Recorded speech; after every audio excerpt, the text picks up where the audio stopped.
My friend Silka's here. Hello. Cool. Give it maybe 1 more minute, Matt. Do you think? Yeah. I've had a couple of WhatsApps. I think give it 1 more minute. Okay. Sounds good.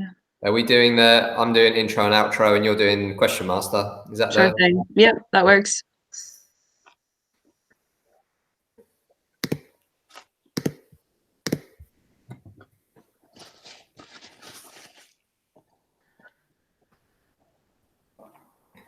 One of my bad habits I've taken up in lockdown is drinking coffee. Really? Not really a coffee drinker. That's become one of my things. I drink a lot less. Hey, Sophie. Oh, hi. Sorry.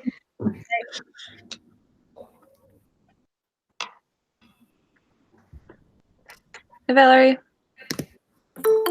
Hello. Good afternoon, everybody. Somehow, Valerie, my screen has changed, so I can only see you. Like zoomed in on your face. Classic. Today I don't put any makeup on.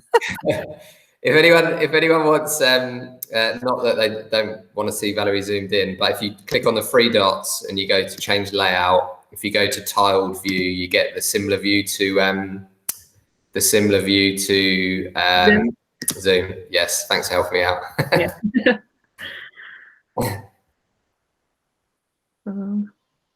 Hi, Walona. Well, I know. I was just reading your comment on Shireen's article after you watched Rosie and Shireen's video. Oh, I think you're on mute, Walona.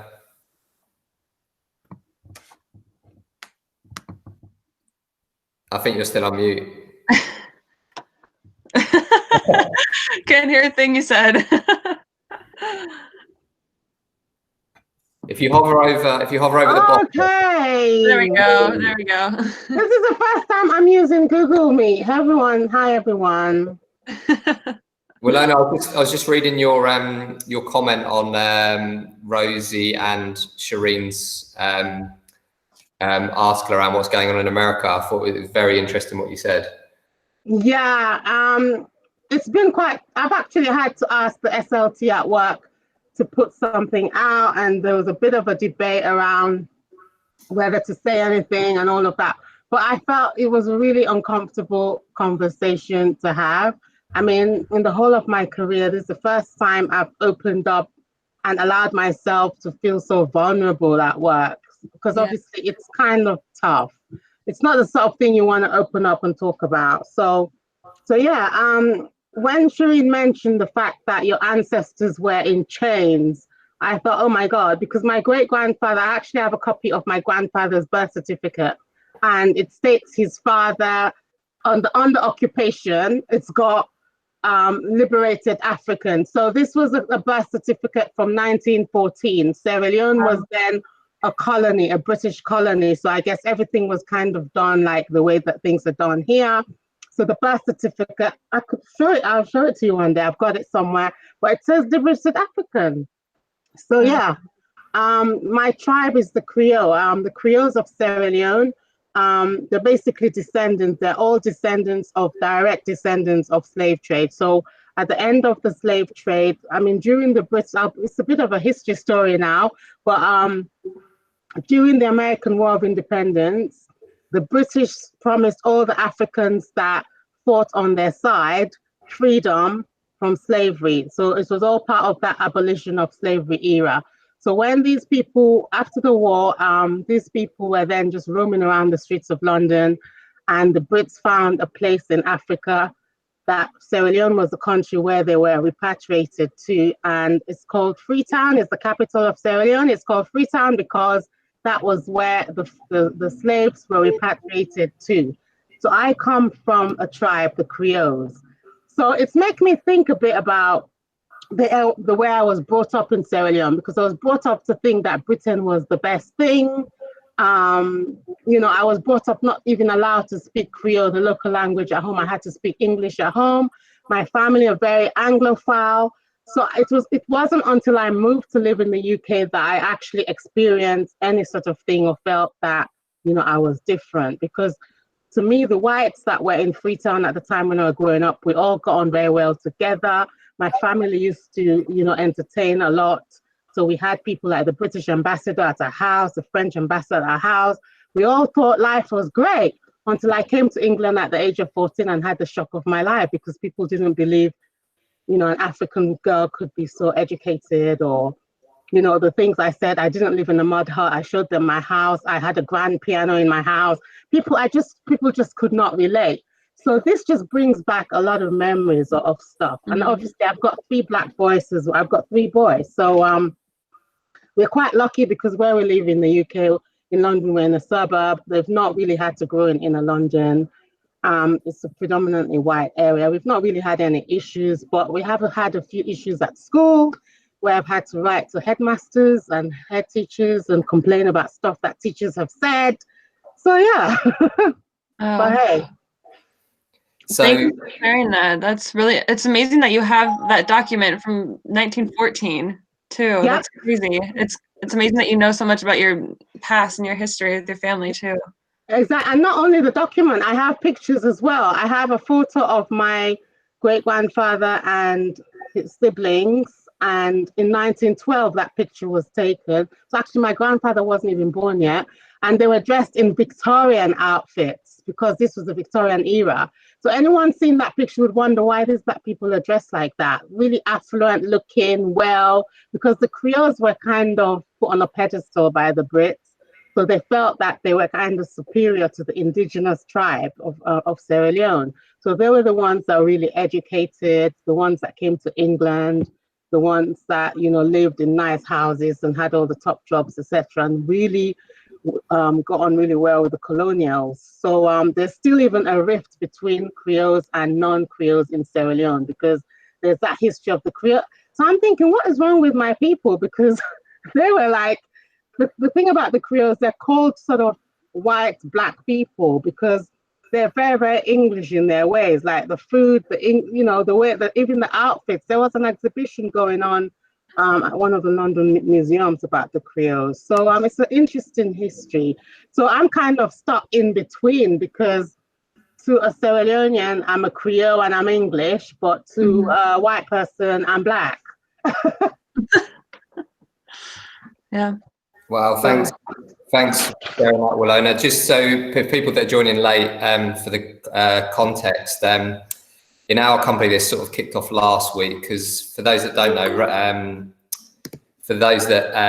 that Rose is actually from Minnesota, so obviously the town where all this started, and she reached out to Shireen from HR Rewired, which is a great newsletter, and they did probably one of the hardest hour videos to watch. You could watch. I know Willona's watched it. A few people on here have watched it.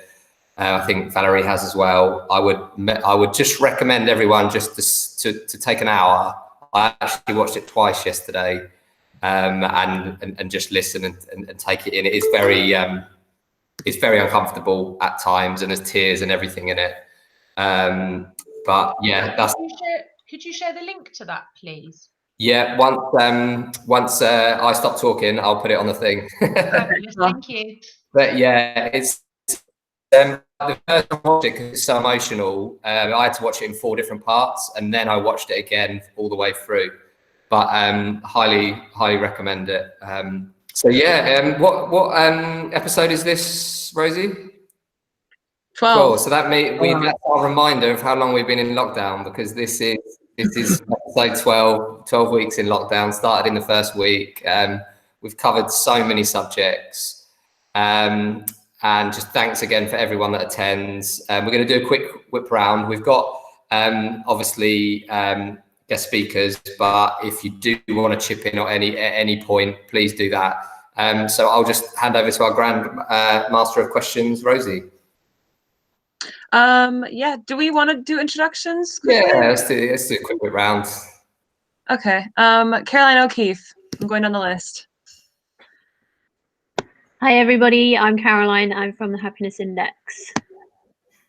Thank you. Catherine. Hi everyone, my name is Catherine. Started in HR at the beginning of the year, working for Zodiac, which is a shipping company, and also supporting an IT business within our group of businesses. Great, thank you. Emma Rose Hurst. Just turning myself off mute. I got to know the Happiness Index last week because I am currently exploring new roles in employee experience. So I'm from a background of engagement and change consultancy, but wanting to do some freelance work at the moment and then step into a more permanent in-house role. Great, thank you. Helen?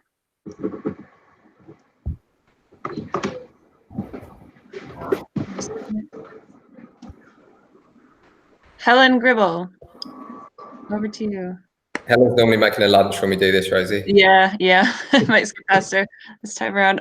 Jenny, ready to take a sip of your tea? Sorry. Sorry, I'm drinking my tea at the same time. Hi, Jenny Weltman, Arup. I've been at Arup only since the beginning of the year, mostly in lockdown. Before that, John Lewis, engagement, people, that sort of thing. Thank you. Maria Riley.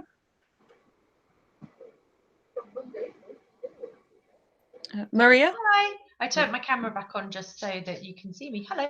I'm an independent HR consultant, so I work primarily with small to medium-sized businesses. I got to know the Happiness Index a couple of years ago. We've done some bits together, and yeah, it's all good. I'm going to turn it back off now so I can keep eating. No worries. Enjoy. Mark Thompson. Hiya, sorry, you just nearly caught me eating some soup as well. I'm Mark from the Happiness Index. Nice to see everybody. Thank you. Sorry, it's Helen here. I'm gonna burst in. Oh, there we go. Hi, it's Helen from. Hello, I'm actually in IKEA today. I didn't want to miss the session. I didn't want to miss the session. That is flexibility. Anyway, I'm Helen. Yeah, one fine day. Yeah, travel, tourism. I'm really keen and excited to hear what the discussion is today. Cool, thank you. First person we've had on who's in IKEA, Rosie. I think that's a new. I love that. Matt Phelan. Hey, I'm Matt Phelan, co-founder and head of global happiness at the Happiness Index. Cool. Natasha. Hi everyone, my name is Natasha. I'm People and Culture Manager for First, which is a global events agency, and I support our team across EMEA. Thank you. Rosie. Hi, I'm People and Ops Manager at iLink Media, which is a newly founded tech company. Happiness Index's return to work survey has allowed us to actually open our office doors again, and as of next week, we've got small groups coming back in alternating weeks because we found that they really wanted to come back. So that's been really helpful for us. Well, thanks for sharing that. I love that. Silke? Hi, I'm Silke. I lead a small team at Clear Voice, and we work with and help clients with people insights, engagement and culture change projects. And excited to be part of the group and listen to what everybody's got to say. Thanks. Sophie. Hi, I'm Sophie. I'm head of people at Digital Theatre. We're an online educational resource for the arts. And I've been to loads of these now. I'm loving them and really excited for today. Great, thank you. Steph. Hi, I'm Steph Miles. I work for the transport company Arriva, so buses and trains. I work in the head office function. I know the Happiness Index because I randomly sat next to Matt on a train, and we had a lovely conversation. Hello. And yeah, it's just strange the people you can meet nowadays. Love that. Valerie. Hi, Valerie Mann, head of people at Mention Me, a referral marketing company, currently on furlough, and I love the Happiness Index, and I love the controversial and the debates and questions, and the fact that Matt and crew get us to think and rethink things all the time. I just love that part a lot. Thanks, Valerie. And Wilorna. Hi, everyone. I'm a senior HR business partner at the Association of Commonwealth Universities. It's a higher education membership organization, and we also do research and manage scholarship programs on behalf of the UK government. I also run a HR consultancy business called Goshen HR. One thing I'm really passionate about is employee engagement, so I'm happy to be here. And I also like helping young people with employability skills and job hunting. So that's me. Thank you. Thanks for sharing that. Okay, so just quickly before we kick off, I did add the link to our new community, Happiness in Humans. If you haven't joined already, it's in the chat group right now. Please join us on there so we can carry on our conversations from this chat and HR and UPJs to the group. And this week we have Caroline Ward from Slater and Gordon. Caroline, would you like to introduce yourself? Hi, my name on there says Caro Mish because that's my sort of Google profile name, but my name is Caroline Ward and I'm head of culture and communications at Slater and Gordon Lawyers in the UK. Cool. It's nice to meet you all. Yep, thank you. So yeah, this week we are going to be talking about communications and engagement in a virtual world. I know that Slater and Gordon, they've worked with us pretty closely for a while and they've got a really interesting story to tell. So I'll just kick off with my first question for you, Caroline. Could you tell us a little bit about how things have been going for Slater and Gordon since lockdown? And what was the initial reaction of your organization? Yeah, so we started preparing for something to happen, I think probably like most of you did. We knew something was coming in early Feb. So we started communicating and doing some contingency planning around what would happen if we had to suddenly work from home. So that sort of side of things was quite warmed up. And the business had already been investing in tech for the prior to that for almost 18 months. So we've been migrating to Microsoft, the Microsoft platform, Microsoft Managed Desktop, and we all have these lovely Surface devices and we use Microsoft Teams, but we hadn't completed that migration. And then suddenly we sort of found ourselves at home within a week. Everybody was at home having to learn how to use the tech. And overall, in terms of how people have adapted since lockdown, I think people have been brilliant as a group. And I think everyone was surprised at how much the business pulled together. I think people were surprised at how communicative and in touch the leadership team were throughout. And I'm not just talking about the executive team, but the minus one, the teams reporting to them, the senior leadership team. Everyone really just took charge of communicating and connecting. And we kept it really simple. We focused on making sure people had information, making sure their well-being was looked after, and enabling them with technology. But we also focused on listening, and that's why we're here. Why I'm here, because of our relationship with you guys at the Happiness Index. Caroline, could I just ask you a really personal question, which you don't have to answer, to do with on the comms side of it? Yeah. I found your CEO's statement so interesting. I think I read it about 15 times. Yeah, because he's got his own statement, but there's the statement that's gone more into the sort of legal press, and it was definitely like, it felt like he's done exactly what is the right thing to do for Slater and Gordon and your people, but there's a little bit worry about what the rest of the industry might think, as opposed to not the clients, which is obviously, and your employees, which is the important bit.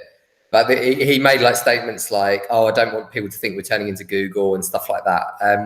Was there any worry about like making some of the big changes and decisions you made? You mean concerns in terms of how we'd be perceived externally? Yeah, because I think for those that are not in the legal industry, we see it as quite a conservative industry. Was there any internal worry about what your comms might look like outwardly? No, I don't think we were worried. I think we considerate to the fact that we're really trying to innovate and lead digitally, and that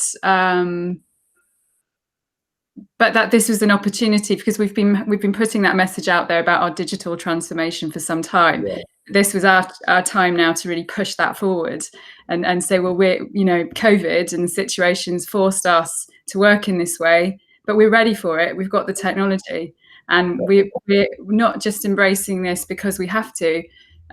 We want to now, and it's not just about practicality of having technology. It's about culture, it's about people, and it's about our employee value proposition, which is really exciting. And I think we've always wanted it, but we just didn't know, we weren't able to move at the pace, and no one could move at the pace that we wanted to. And the COVID situation has forced us to do that. Thanks, Caroline. Yeah, it does. I'm always fascinated about when you see a statement come out, you just read the statement, don't you? But so much work has gone behind it. So it was just interesting to hear what you guys were talking about internally when you made those statements. Yeah, I mean, I think the way that we're covered in it sort of depends on the publication, and the perception of Slater and Gordon is different depending on the publication you read. So yeah. Yeah, thanks, Caroline. Okay, my next question for you, Caroline, is I know you've mentioned before that there's been very positive engagement from the team since COVID. And the question, I guess, is just why do you think that is? Well, I think we started working with Happiness, you guys, at the Happiness Index last year, and it was the first time that we'd done a proper staff survey with an external party in a long time. And certainly I introduced it as part of my new role, and so we signalled we're not just going to do annual staff surveys and forget about it and have an action plan that we write a blog about the week before the next survey. We're just going to make listening and responding part of our strategy. We're going to build our business plans around what you say and what you think and you're going to inform the people across the business are going to inform those plans. So I think we got into the COVID lockdown period, and we put the 24/7 button on, and we said, we're listening, we're going to carry on listening, we're all in this together. And I think people were really engaged with that. And David was doing live Teams events and reflecting on the comments he'd seen, and we were putting in programs to react to them. We put in a really big well-being response. We started doing more fun stuff with quizzes and competitions for people who are feeling lonely at home, and we started to provide a lot of support to people who had kids at home as well, really trying to give them more flexibility over their hours and so on. So it was all about and it came across really well. Overall, the staff have just said that there's a lot of people have said that the leadership team have just been brilliant in how they've responded. And it comes back, I think it's because they've listened really carefully. Yeah. Another internal question again, Caroline, on that. Sorry, I'm just so nosy. But when some people are going on that change curve from like yearly surveys to 24/7 like you have, sometimes people say to us, "Oh, we don't have the time to do that." What's your view on that? The people who you're asking to complete the survey, or sometimes HR teams will go, "Oh, look, if we are asking people every day, all day, how they feel, that's going to create loads of work. So I don't want to do it." That's something that we get told by companies sometimes. Well, we only do it when we need to know something, and we need to know things, quite a lot of the time at the moment, because we're going through so much change. So we ask questions about something specific, and that's informing the next, program that we're introducing or shaping. So it comes onto a question you're probably going to ask me about the decisions we've made about the future of the business in the post-COVID world. Well, we just ran a really deep survey about technology, communication, well-being, and what do you want the company to look like in the future. And that's confirmed and informed that we're making the right decision to go down the smart working route, which is, very flexible, agile working when we can go back to normal office working after lockdown. I just think it's fascinating to listen, Caroline, because I think you've just built it into your everyday. So you've you made it part, the backwards and forwards of it, because you're doing it so regularly, just seems normal to you. But it's really useful for you to share that, because sometimes people think that's more work, but you've just made it part of your normal. That's right. That's right. So last year in June, we'd just come through a discovery phase for new company values, and we were really excited about them. We felt really strongly that they come from the business, and we wanted to go out and launch them. But first, we wanted to do a gap analysis. So we did our first survey with the Happiness Index, and we asked people. We checked against each value where we were, and it gave us an indication of where we needed to improve in each area, and that informed the way we launched the values, and it gave us a reality check on how aspirational they really were, and how close we were in some, and how much further off we were in others. And it was brilliant, because it informed then the people experience programs that we ran to bring the values, to embed the values and prove to people that we really meant business, that they were not just posters on the wall, but part of our real organizational change. So thank you. Thank you, Caroline. So my next question for you is, when you started working on this last year, what have you done since then to drive up engagement and employee experience?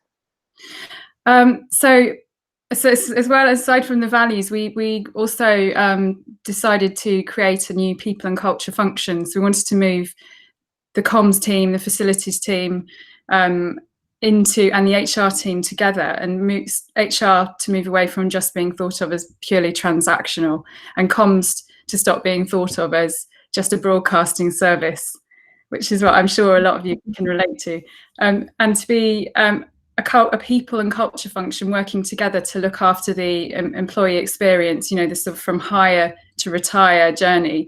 And that's also where the facilities team comes in, because they're looking after the environmental factors of where we all work. And we're working very closely with the technology team, because they're giving us the tools we need to do our job. So that was a big change under a new chief people officer, Alicia, who you know. And then we put in a really comprehensive program of work to track against those values that I talked to you about before. Mm-hmm. And we've seen in our recent survey a really positive improvement in the results. So we benchmarked against communication. So last June, communication, unsurprisingly, was in the sort of late 50% or late 5.8, I think it was. We've just come in at 8.4 for communication. Amazing. And so that's just, that makes me so happy, because mm-hmm. It's just testament to what we can do when we really focus on that moving that number up. Definitely. Like you mentioned before in the beginning, it sounds like you've got really good alignment with your different teams to work together, to work for a common goal. Yeah. A good leadership team, they're all really bought in, and all really, in terms of communication, they're all owning it, because we've got a really small internal comms team, so mm-hmm. we can't do it all. So they, we shape the framework, we help them with the messaging, and then they take it away and really go for it and deliver it and engage people. So yeah, Matt, you're on mute. Oh, sorry. Your lips moving. I was just picking up your point on comms, because the 2 points really. Firstly, like we said on here before, you even said it makes you happy, and as we know from our research, one of our unhappiest what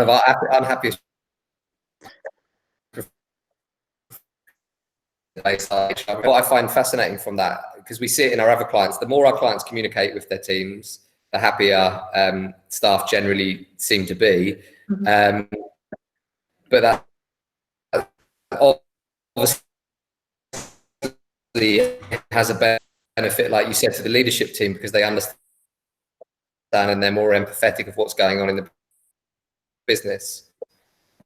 I couldn't there, Matt, because you were cutting out. Were you asking me something?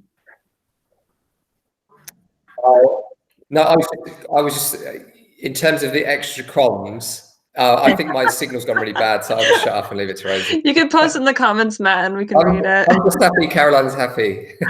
Yeah. Yeah, I'm really happy. And I think the leadership team are happy because we were able to say to them, look at the score, look what's happened, look what you did. And that's why it's so important. And well-being as well has improved. And that's despite the fact that we're all sitting at home struggling with external factors that make it very difficult for people with having to look after children at home or feeling lonely or, so. Great, thank you. And I know we kind of touched on it a little bit before, but you've made some exciting announcements recently about the future of business in a post-COVID world. So what kind of decisions did you have to make in order to start planning for the future of work? Well, we knew because we had the investment in tech. I think I covered it earlier. It was how quickly can we really sort of we couldn't afford to go backwards, and it was this is the time to embrace the digital transformation that was accelerated for us, the culture piece around proving that people can work from home, that people can be productive even if they've got kids sitting on their lap while they're having a meeting, and that we can do it. And that people want that. When we made the decision, we listened through the survey. We asked people, for what percentage of your week would you like to work from home in a future ideal working world? And it was something like 69-70% of the week people wanted to work from home on average. And how much of you want flexibility? And it was sort of, I think 8.4 out of 10. Everybody unanimously supports this decision. But now for us, it's really a case of, so we've gone with this concept of smart working, which is, giving people the choice and flexibility to work anywhere where they can be their most productive. But that doesn't mean that you have to work from home all week. And actually, we don't want people to be working from home all the time, because it's a people business. We want people to be able to come in and connect in the office for the right reasons, to collaborate and have, but working out a way that makes that work really well for everyone. So you wouldn't just go and sit in the office to do your emails. You'd come in for a really good reason to make that awful commute worth its while. And so our challenge now is helping people understand what that means, because it's not going to happen now, because we're currently, this isn't for the now. As you know, we're all looking at COVID and lockdown, so we can't really talk about what's going to happen in 6 months' time yet. Right. We're trying to engage people with it so that everyone's on board and wants to be part of that future. Yeah, definitely. So you'll have kind of a communal space that if people want to go in to collaborate and have those kind of face-to-face meetings, that's available to them. Yeah, well, the design is something that the team are working through, and we're working through that with people, but particularly focused on our London team at the moment. So yeah, exciting time for London. Definitely. Definitely. I think it'll be a lot more quiet when we return. Okay, I have one last question for you. So can you walk us through how this will play out in terms of keeping your employees engaged digitally, and keeping the culture alive and with communications across your teams? Yeah, so one of the things that I hope lots of internal comms people are getting out of this experience is the will and support and investment in channels, in good comms channels. So you can't you can't just rely on sort of rubbish intranets and poor email systems and content that's not relevant for different audiences when you're in a virtual remote environment. So I'm really excited about the proof that that's giving to people with the need to invest in really good channels. So it's not just about the tech and having teams, but it's about how the story and engagement fits in around that. So I've got some exciting plans for that, for the business, that I'd like to see happen in part of this year and into the early part of next year. So I think that's one of the key things. And in terms of culture, I think we need to think through how we work together, because we can't just carry on meeting. We can't just carry on meeting like this. We need to think about how we're meeting virtually, because I think people just took their laptops from, you know, meeting face to face and went, right, okay, let's have another hour-long meeting and just carry on as we used to. And it's even just learning lessons from global companies, I think, can be sort of chucked up in the air and rethought. Virtual meeting culture, how we use digital, and just how we connect virtually and in person in the office. So why would we go to the office, and let's make that trip to the office really, really important and worthwhile. Caroline, just a question on talent and recruitment. I was talking to the HR director of a company called Elastic yesterday, and they've been distributed always. So they've always had a distributed office space. And they were saying that one of their guiding lights is they should be able to recruit talent wherever it is in the world. And because they're distributed, it doesn't matter. Have you got any views on how smart working, as you called it, might work with recruitment and talent moving forward? Yeah, well, I think it's going to attract, hopefully it's going to attract people to our business, and people who want that work-life balance and want to be able to just work in a modern future way, so that we're not tethered to our desks. And hopefully that's going to be really strong for our value proposition for talent and for the people who are currently part of Slater and Gordon. So I have no doubt that it will be a great proposition for us. Just one thing also I've noticed on Slater and Gordon, your data, I think you're a slight outlier on the well-being, because we're seeing a lot of companies that have gone the other way, where they're really struggling with well-being in lockdown. Do you guys think you've done anything specific to help on the well-being? You've talked about the communications. Is that something you've been conscious of? Yeah, so we've done a big campaign on wellbeing one-to-ones. So we've put in an app, a Thrive app that came from the NHS. We've got obviously got the things like the employee assistance program, but we've asked everybody in the company to have a ring-fenced wellbeing one-to-one check-in in the last 6 weeks. So there's been a big focus on having a kind of group hug and making sure that everyone's okay, and surfacing things where people aren't okay, where they might need additional support or some time off, or they just want to talk, so that people understand what's going on in their lives. So I think that's been really significant. I think that's the first time I've heard that have been ring fenced. Is that so? The detail on that, is it once a month? How long is it for, and who would it be with? So it's with your line manager. So, and if you prefer not to speak to your line manager for any reason, then the option it would be to go and speak to HR for the same reason. But it's everyone speaks to their manager, and the executive team did it, and it's been happening across the board, across the company.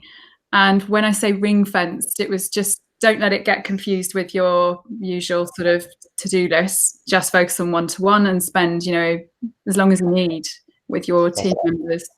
Yeah, and we provided everyone with a sort of guidance on how to hold the meeting, what sort of things to talk about, and where you can refer people for different things. So, yeah. I think that's brilliant. There's so much changing, isn't there? I was on a board meeting today where I was talking about the employee data. And the board started with a 3-minute meditation session, and I was like, I didn't know it was going to happen. It was just something they do, and it was amazing. But I've never experienced that. And they said it's only something they've started in lockdown. So it's amazing what people are doing. We've got a weekly meditation session. We had one yesterday that I missed because I was too busy. But that was going on, and I had some good feedback. And then we've got all sorts of things, like we've got a stand-up comedian joining who works for the business, joining our live leadership events and sort of doing a quick stand-up show, just to kind of liven things up a bit. And S&G's got talent competition last Thursday, which was brilliant. Oh, I love that. Yeah. Carol, I'm jumping in with loads more questions, but why do because lots of law firms really struggle to get out of the sort of corporate bracket, but you're doing so much innovative stuff. What is it about Slater and Gordon that's making you do and push the boundaries like this? Where's it coming from? Well, we're a consumer law firm. We're not a corporate law firm. So the type of work that we do and the type of people we attract to our business maybe is different and makes us different.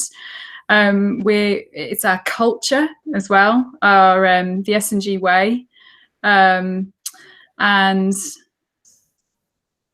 I think it's just this commitment to be different, to innovate, to we don't wait, we create is one of our core values, and I think it really it's true. It's brilliant. It's just brilliant to hear. So, great. Well, thank you for that, Caroline. Yeah, I can really see that your values are really embedded in your culture. I love that we can't wait, we create. That's really cool. Does anybody have any questions for Caroline while we're still on? No? Yeah, I've got one. Okay. A comment. Sorry. Huh? I just used that. It's just a quick one, because we haven't introduced any of our teams back into the office, and we are considering it because I think we feel a little bit stagnated by the government guidance. If you can work from home, work from home. But that is genuinely having a psychological impact on some of our staff and their well-being. So I just wondered what your view was on that, in terms of considering you work for solicitors, how they're kind of adapting that advice from the government. Well, I think we want to support. Our message has been to people that we want to support the government's advice, and we don't want people to be in. We don't want to encourage people to be in an unsafe situation. So we don't want people to have to commute or come into the office. But we are saying that if you need to, we will look. Is that me? No, there's an echo. We will look to facilitate that, and if you need to be in the office and you can't work from home, then we can we can help you. But I think I think it's really difficult because you can't have people coming. Social distancing in the workplace can be very difficult to manage, and our priority has to be people's well-being and health and safety. And I think people get that. And yeah, they do. And I think it's a lot easier to manage in one of our larger properties up in the northeast. I think our London office is where we're really going to struggle, because even if you take me as an example, I live down in Kent, so I would have to travel at least an hour and 20 minutes on public transport. I could walk when I'm in London, so I could still do something a little bit more sensible. But I'm kind of one of the individuals. I work in HR. I have quite a bit of a, if you know Insights Discovery, I lead with yellow. I've got a sunshine yellow personality. So I like people, and I am missing physical interaction, as I completely value some of our staff are as well. And this is all well and good. I love seeing people's beautiful faces on a video screen, but it's just not quite the same. But it still won't be the same even when we're allowed back in the offices, because there will be that social distancing element. But I suppose the other concern I have is I'm a relatively creative individual, and I'm finding that my creativity personally is stagnated during lockdown. I'm really, really having to focus up a lot of energy to try and come up with good ideas. Oh, bless. Yeah. Do you think that it's improved for people, though, now that lockdown restrictions are easing, for people to be able to see their family and friends? I think it probably will. I mean, I possibly shouldn't say this on quite as wide a forum, but we have been in a position where I'm a stepmom to 2 boys, and because the boys go between 2 houses, we've stayed for a cup of tea at my husband's ex-wife and her husband, because ultimately the boys would germ share if we didn't do that, and we all think we've had the virus as well. So I've had someone other than my husband and my children. It's still been incredibly limited, and actually this weekend is the first weekend that we are now looking to see some friends outside of that circle, and I'm really quite excited about it. And yes, I won't be able to hug anybody, but it will still be nice, I think, just as you've highlighted, not to have to do it via video screen. And it's been fantastic in some respects, because Simon's dad lives out in Spain. We often don't see, he's got 4 cousins on both sides of his family, and actually it's meant that we've spent time, albeit on a video screen, but we've spent so much more time with family during this lockdown period than we would do in any normal year. And the same, I've got some university friends that are only based in Essex, so it you know, generally that's about an hour and 20 minutes away, but I've seen loads more of them because we normally manage once or twice a year. We've got boozy bingo tomorrow, so yeah, I mean it's got some plus points, but I do miss the real thing and physically people. This is the thing in that lockdowns created for us in the companies, is this kind of convergence between your personal life and your work life, which you know, I had a meeting with the CEO the other day, and my son came along and had a chat with him, and they were just talking. Well, that's never going to happen, you know, in a normal situation. And so I think what we're trying to remember at the moment, to take into account at the moment, we had a live event yesterday, and it was a little bit of sort of, could tell from the questions that people weren't feeling very good, and it's you have to take in the external factors, what's going on in the world around us. It's seeping into our work and how we feel about our work too, and vice versa. It's really complicated.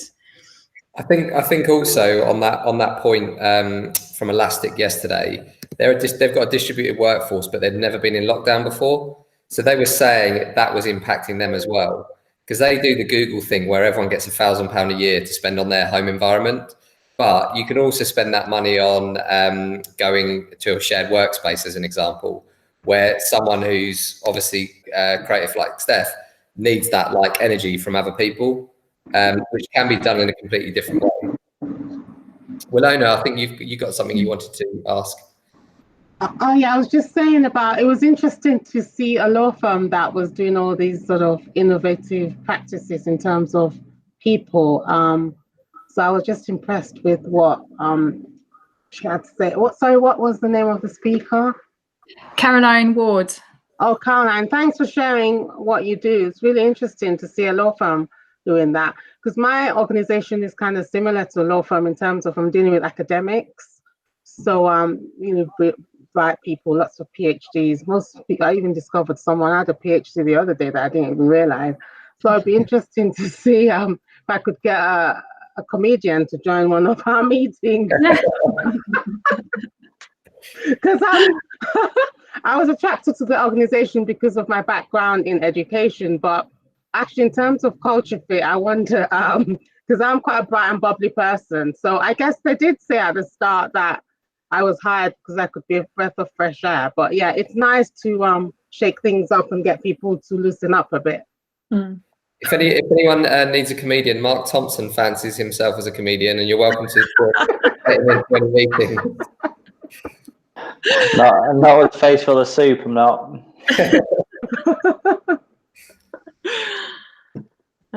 Cool. Does anybody else have any other questions or anything else they'd like to say? No, I just think we should, maybe one week, rather than having content, we'll just do some bingo, Rosie, based on that last idea. I love that. Bring the comedian in too. That would be amazing. It has to be done with alcohol though, Matt, otherwise it's no fun.